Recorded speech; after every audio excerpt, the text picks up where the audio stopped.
یہ 95 کی بات ہے، 94 کی بات ہے. میں اس خوش نصیب میں شامل ہوں جو جاوید بخاری صاحب سے دا مسلم میں ملے. یونیورسٹی سے جب فارغ ہوئے تو اخبار کا شوق تھا، تو عبد الرحمن نقاش نے مجھے جاوید بخاری صاحب کے پاس بھیجا اور کہا کہ آپ اگر جاوید بخاری صاحب کے پاس جائیں، وہ آپ کی ہیلپ کرے گا. میں مسلم میں گیا تو جاوید بخاری نے کہا کہ ابھی مسلم میں کوئی جو ہے وہ کچھ چیز تو نہیں ہے، لیکن آپ چھوڑ کے نہیں جانا، آپ میرے ساتھ رہنا. پھر بخاری صاحب نے مجھے ڈیلی نیوز ایک نکلتی تھی اس میں بھیجا اور کہا کہ آپ چکر لگاتے رہنا. 2-3 چکر لگائے تو پوچھا کہ کیا جو ہے کچھ ہو رہا ہے. میں نے کہا نہیں، ادھر مزہ نہیں. تو اس نے کہا چلو ادھر آ کے بیٹھ جاؤ. پھر جاوید بخاری صاحب مجھ سے جو ہے وہ اسٹوریاں لکھواتے تھے، اور جاب تو نہیں تھی، انٹرنشپ تھی، لیکن بہت وہ جو ہے خیال کرتے تھے. اور پھر 1-2 اسٹوری لگی بھی تو، لیکن میں پھر بھاگ گیا تو اس سے ناراض بھی ہو گئے. سریندر ولاسائی نے بتایا وہ ناراض ہو گئے، پھر ملتے رہے. تو جاوید بخاری صاحب جب آپ مسلم میں تھے تو پہلے تو مسلم کا بہت ایک بڑا نام تھا MRD موومنٹ میں. جب 94 کی بات تھی تو جو ہے آپ کیسے کام کرتے تھے اس مسلم میں؟ دیکھیے، مسلم کے جس وقت وہ کی سب سے بڑی خوبی یہ تھی کہ اسلام آباد سے نکلا تھا، اور یہ ہے کہ ہر آدمی اس وقت کوئی ایسا اخبار نہیں تھا جس کی ایک آواز ہو. یہ بہت سوچ سمجھ کے نکالا گیا تھا.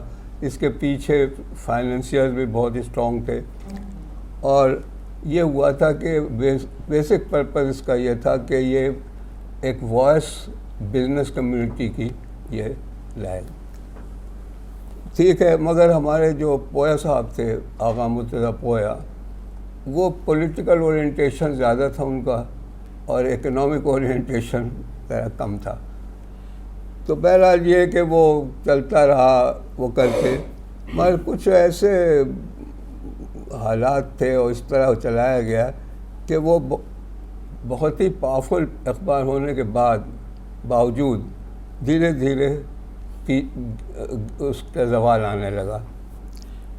تو مجھے یاد ہے، بلکہ وہ ایک صاحب نے مضمون لکھا تھا، تو لکھا تھا کہ ایک جرنلسٹ جو اوپر آیا ہے تھا، اور جرنلسٹوں کے بارے میں تھے، وہ مسلم کے زمانے میں، اور میرا نام لکھا جاوید بخاری. مطلب یہ کہ ابھرا، حالانکہ ماشاء اللہ تھا. مگر اچھا، ایک چیز میں آپ کو بتاؤں کہ سیاست پہ تو ضرور نظر کڑی رکھتے تھے یہ ماشاء اللہ والے پہلے، مگر اکنامک فریڈم ریلیٹیولی بہتر تھی کہ جو ہے وہ جو آپ لکھیں تو وہ آزادی تھی. تو اس کا فائدہ اٹھا کے جتنا میں استعمال کر سکتا تھا تو ترقی کی اپنے پروفیشن میں. جی صحیح. میں بھی جب آپ کے ساتھ تھا تو آپ کے جو اکنامکس کے میرے خیال میں 2 تھے یا 3 تھے رپورٹر، اس کو آپ زیادہ ٹائم دیتے تھے. اس کی کیا وجہ تھی؟ اس کی وجہ یہ تھی کہ کراچی فائنینشیل اور بزنس سینٹر تھا، اور اگر ہم اس پہ ہمارے اخبار فوکس رہے تو ایڈورٹائزنگ ہمارا جو ہے وہ بڑھ جائے گی.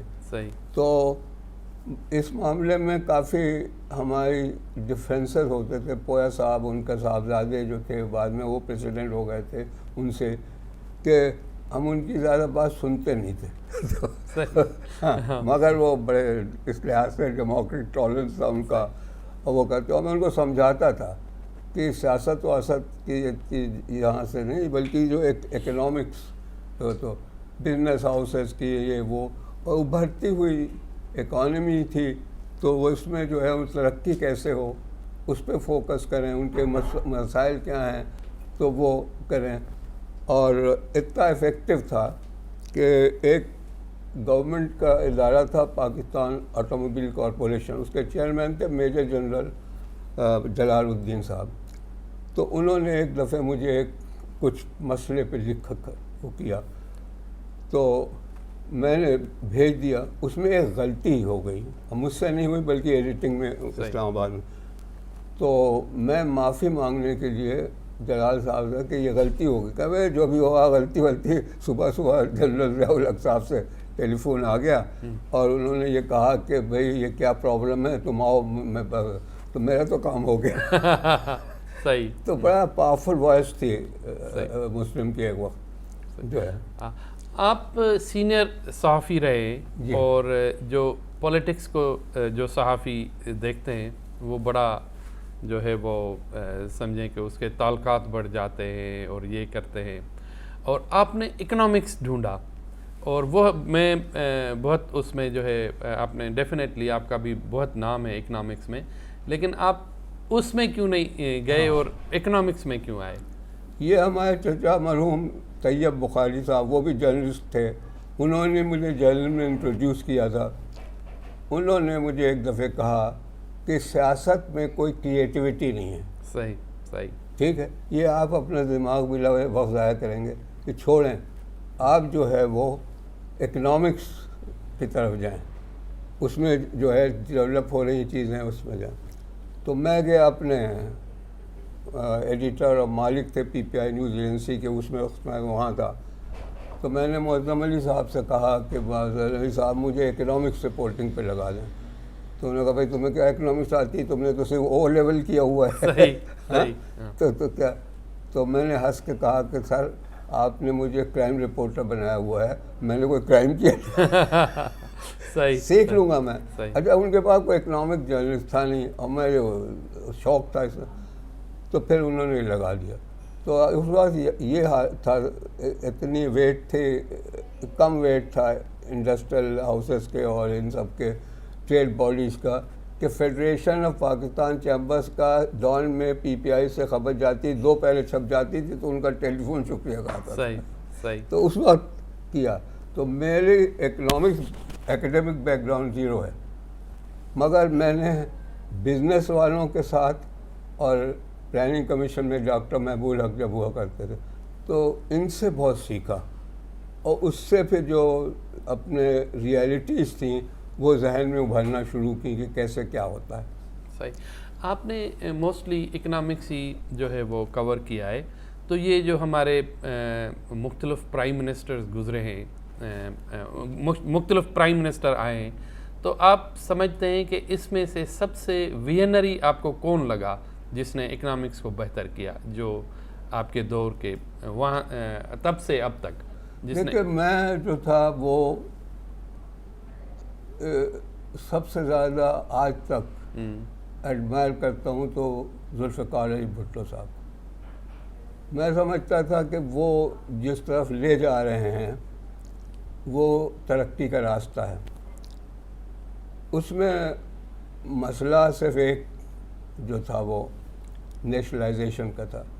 تو لوگ نیشنلائزیشن کو، انہوں نے نیشنلائزیشن اس وجہ سے کیا کہ اس کا بیک گراؤنڈ یہ تھا کہ پورا پاکستان میں ایوب خان کے خلاف ایک موومنٹ چلا تھا کہ بھائی زیادتی ہو رہی ہے عام آدمی کے ساتھ، لوٹ لے جا رہے ہیں عام آدمی، یہ بڑے بڑے سرمایہ دار یہ سب کو لوٹ رہے ہیں، اور یہ کیا کہتے ہیں چھوٹے پروونسز اور کیا کہتے ہیں ایسٹ پاکستان یہ ایک ریوولٹ میں آ گئے تھے.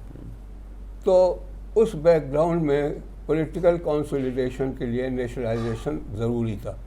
صحیح. مگر نیشنلائزیشن ہسٹوریکلی جو تھا وہ اس کی یوٹیلیٹی ختم ہو چکی تھی. صحیح.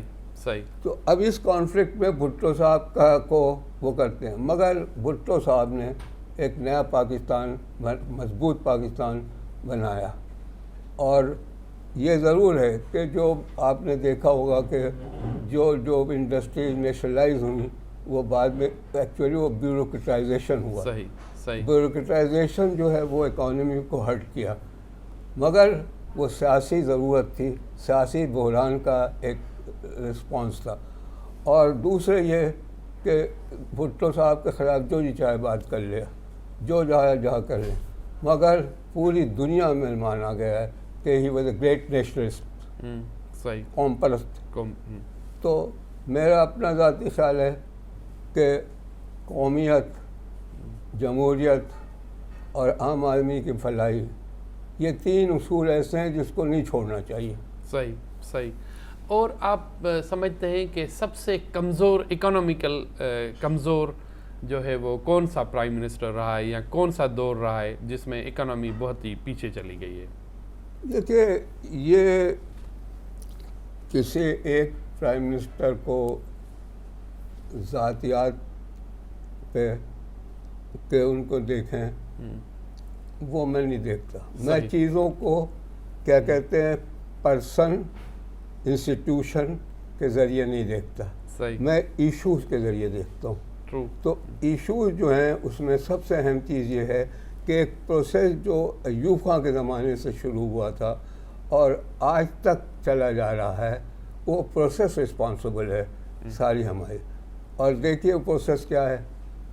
ایوب خان کے زمانے میں ایک بہت بھی بڑے لیڈنگ انڈسٹریلسٹ تھے جو سپورٹر بھی تھے ایوب خان کے، انہوں نے کہا تھا، بار بار کہا، چیمبر کے پریسیڈنٹ تھے وہ، کہ ایڈ ٹریڈ ناٹ ایڈ۔ دوسرے انہوں نے کہا کہ جو ہے تھنک گلوبلی ایکٹ لوکلی۔ تو یہ جو چیز ہے، یہ اس پروسیس کو اڈاپٹ کرنا چاہیے تھا۔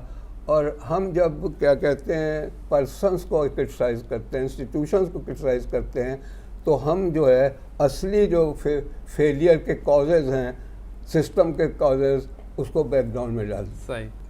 آخری آج کے حالات میں جیسے سیاسی بحران ہے، تو سیاسی بحران جو ہے وہ اس وجہ سے ہے کہ وہ پروسیس ختم ہونا چاہیے، اور ایک قوم ہو کے ہم جو ہے اپنے مشترکہ مفاد کے رہتے ہوئے جو ہے وہ کام کریں، بجائے اس کے کہ ایک دوسرے سے کو مڈ سلنگنگ کی جائے۔